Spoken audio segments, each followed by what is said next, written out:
All right, welcome back to the Global Business Report here on Arise News. We're going to be talking about angel investing for startups, tech startups in Africa. But let's look at this data from Nairametrics. Funds raised by African startups as of August of 2025, 187 million by 39 startups. Top 10 attracted 167 million. South Africa accounted for about 55% of that total, with a $93 million deal in the Ikoka, which I think was acquired by one of the big banks in South Africa. So, well, is that really angel investing? We're going to get into that plus more with Yemi Keri, who is the president of ABAN, which is the African Business Angel Network, and the co-founder of Rising Tide. Also the CEO of Heckerbella Limited. She sits on a number of boards. She's a technology executive, well sought after thought leader in the space. Thank you so much for joining us, Yemi. Thank you. Welcome to the show. Me.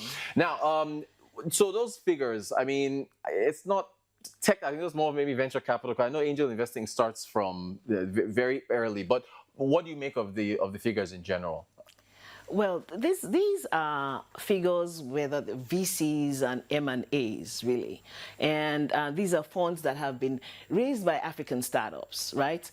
Generally, they would have matured across the value chain and would have spent the test of time over the years for them to be able to get into the VC space. So that's what this is really talking about. Fantastic. All right. But I guess, are you encouraged by the money that they're raising still, as far as the African continent is concerned, or it could be higher, or what's, are you encouraged? We are very encouraged. Yeah. You see, as angel investors, we invest very early. So we take the risks, right? And so when we begin to see these numbers and we begin to see how startups are growing and maturing over the years, whether they're going into acquisition and measures or IPOs, or even when they're raising Series 2, Series 3. As angel investors, we pride ourselves for having taken that first step in believing in those startups and for them maturing to this level. Fantastic. Now, speaking of that, maturing to this level, before they get there, there's, of course, pre-seed rounds. Yes. ABAN has released, well, as of 2024, had this survey on the angel investing on the continent. And I did want you to speak about the fact, this says here, angels play a crucial role in the early stages of startup development. And I'm seeing here that, you know, as of, with this chart here, 40% is pre-seed. Because can you talk about the importance of angel investing and how this, you know, stacks up? You know, when you're looking at the growth of businesses, of startups, it is as an effect or an outcome of the angel investors having vested in them, having taken the chance, having looked at how they can really support these businesses. So whether it's pre-seed or seed or earlier on, what we are doing is that we are investing in startups in their very early stages, when you know that what you are investing in as an angel investor, that product may not be the eventual product at the end. Policies and governance can change. Socioeconomic, macroeconomics can change and affect this. So we are really, as angel investors, investing at the very, very risky stage. We say we invest in the valley of death, because at that point, a business can either move and go into the growth trajectory or die. Gotcha, gotcha. All right, next chart here. Let's talk about money. Let's talk about checks that have been written. I like this chart. Shows 2022, 2023, 2024. Can you talk about, I guess, how the amounts of money, because we're starting here from 1,000 to 10,000, going all the way to over $500,000. Can you talk about how the growth in the actual amounts written for these angel investors, how that trajectory has improved? It has really improved indeed. Why? Is because the angel investing ecosystem is building and is growing, it's evolving.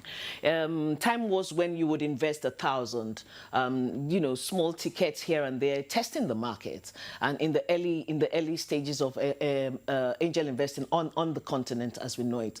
But as time has gone, people have started to come together, whether as syndicates or as networks. And so they're investing collectively. So I'll give you an example, Rising Tide.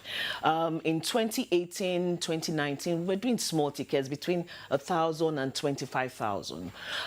As the network began to grow and more investors put their money behind a particular startup or a deal, and as such, the ticket size increases. So across the continent, there are now more and more angel networks or syndicates or clubs, as they're known, that come to collectively invest, and therefore the ticket sizes are increasing as the years are increasing and the ecosystem is maturing. That is encouraging. That is very encouraging. All right, there's still more from this report.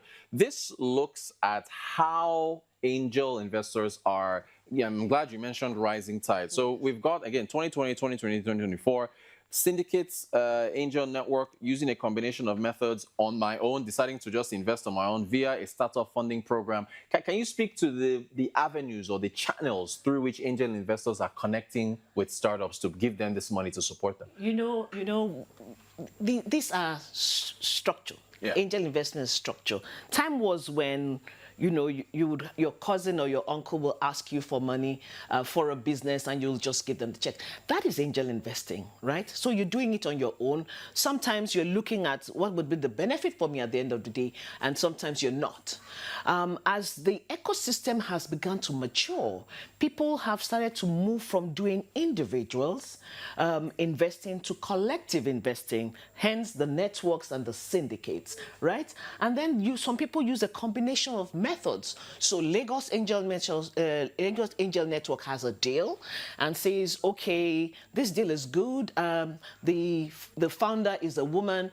Why don't I pull in Rising Tide? Right? And then there's co-investments. And then there's also the ones that they want debt or equity, right? And not only equity alone. So you have a combination, who is interested. And so it's different methodologies for different, then you started having technology, try the use of technology inside to support the process, whether it's by doing the due diligence and so the Angel List, for instance, has deals on their platform, and what people go and do as an angel investor, you go and look at the deals that have been curated, and based on that platform, you then invest. So do we at Rising Tide, we use a platform called SI Fuse. So there are different ways and methods in which you can decide to do your own investment. Fantastic. Thank you so much for that breakdown there. Okay, up next, I really want to get your thoughts here, because this looks at what the startups are involving, sectors, if you will. So there's fintech, agriculture, agritech. Now, I notice here the longest bar is sector agnostic. So it suggests that they don't really mind which sector it is, but maybe you can use Rising Tide as an example. Which, based on this chart, are they really just doesn't matter what they're invested in? I'll just put the money there. Or fintech, because I thought fintech was a leader for quite a while because of payments and so on. So what's your thoughts on Actually, it depends on the investment philosophy of any angel network. Right. For Rising Tide, we are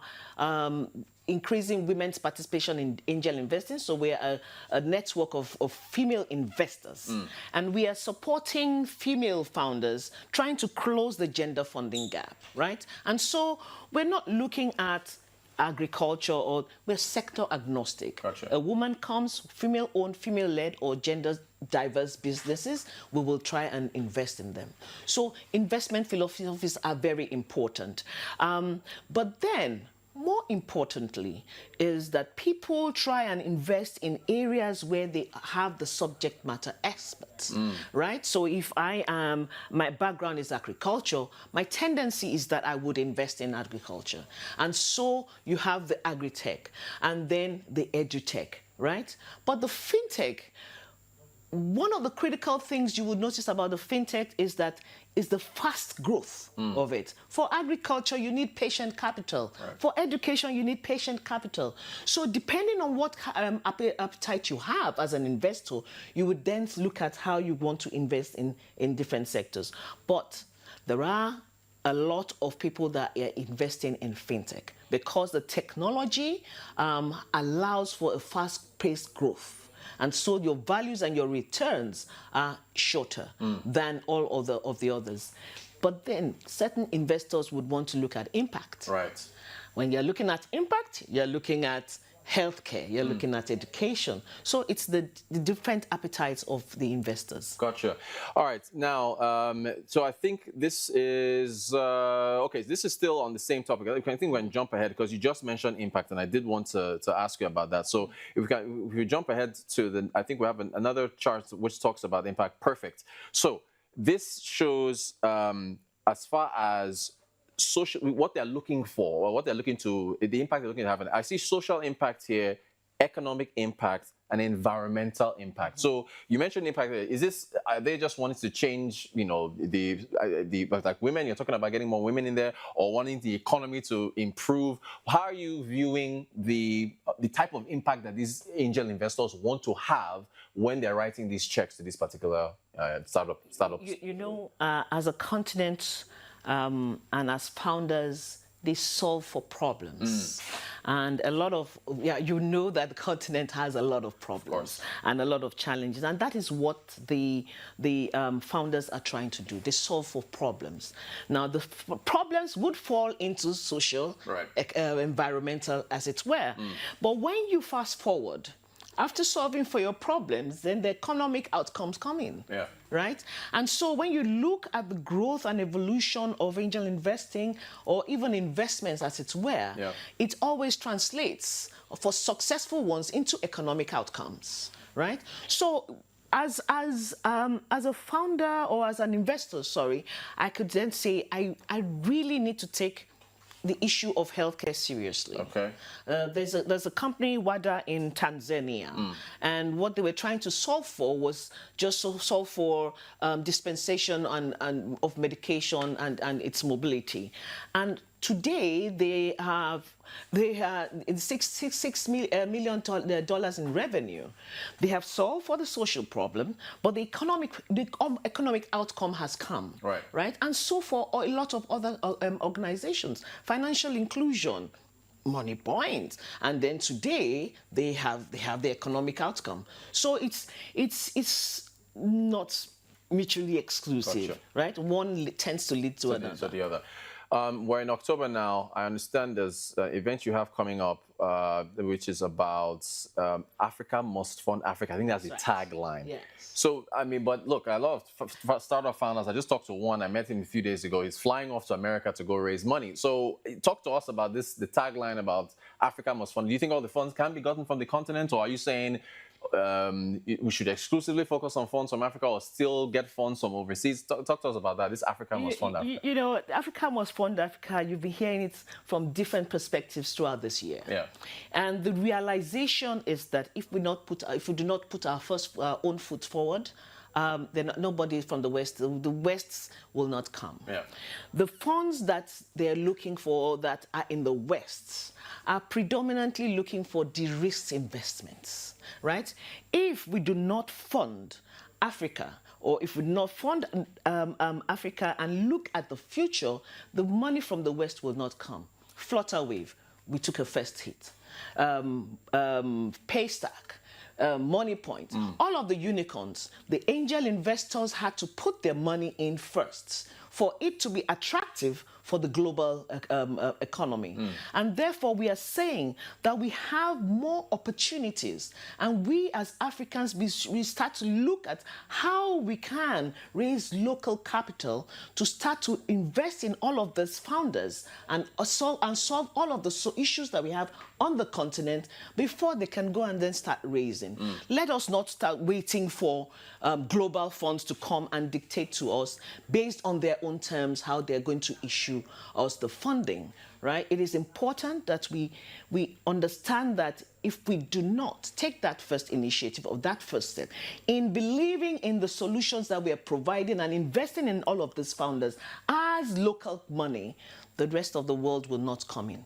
Gotcha. Look, we have to have you back first off after the event is done. We want to talk to you about what is going on with the Angel Investing Network, because we believe this is a very crucial initiative. What you folks are doing over at ABAN. Yemi Keri, president of the African Business Angel Network, CEO of Heckerbella, co-founder Rising Tide. You wear so many hats.